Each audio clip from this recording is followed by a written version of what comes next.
I pretended to be deaf for 3 years just to see what people really thought of me, and it destroyed my entire family. It started junior year when I got a severe ear infection that left me temporarily deaf in both ears for 2 weeks. During those weeks, I learned to read lips and discovered something fascinating. People say horrific things when they think you can't hear them.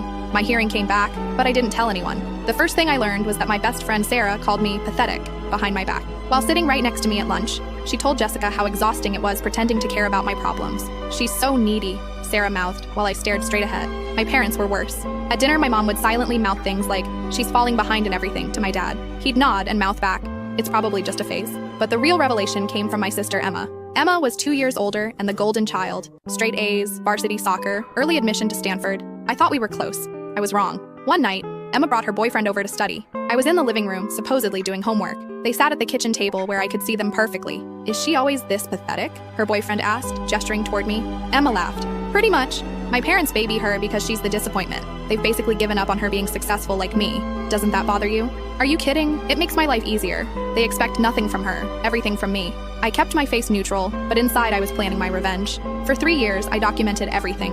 My parents had a betting pool with relatives about whether I'd graduate high school. My guidance counselor told colleagues I was a lost cause. Even my grandmother told my mom she was embarrassed to introduce me to her bridge club. The breaking point came at Emma's graduation party. The whole extended family was there, celebrating her acceptance to medical school. I sat in the corner playing the part of the disabled sister. That's when I overheard my parents talking to my uncle. "We're honestly relieved," my dad said.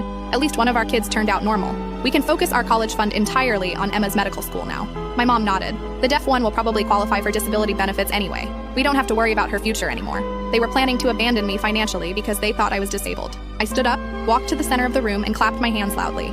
"Can everyone hear that?" I asked clearly. The room went silent. Emma's face went white. "Because I can hear everything," I continued. "Every cruel word, every whispered insult, every plan you've made behind my back for 3 years." My mother's mouth fell open. "What do you mean?" "I mean, I've been able to hear perfectly since junior year. I just wanted to see what kind of people my family really were when they thought I couldn't hear them." I pulled out my phone and played a recording. My parents discussing how much money they'd save by not sending the defective one to college. Emma started crying. "We didn't mean—" "Yes, you did," I cut her off. I turned to my parents. "You raised me for 18 years, then wrote me off the moment you thought I had a disability."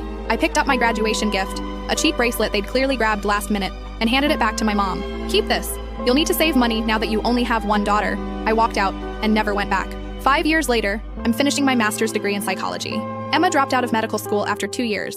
Turns out she couldn't handle pressure without her parents doing everything for her. They've tried reaching out, claiming they misunderstood what I heard, but I have 3 years of recordings that say otherwise. Sometimes people ask if I regret the deception. The answer is simple. I regret that it was necessary, but I learned the most valuable lesson of my life. When people show you who they really are, believe them. Even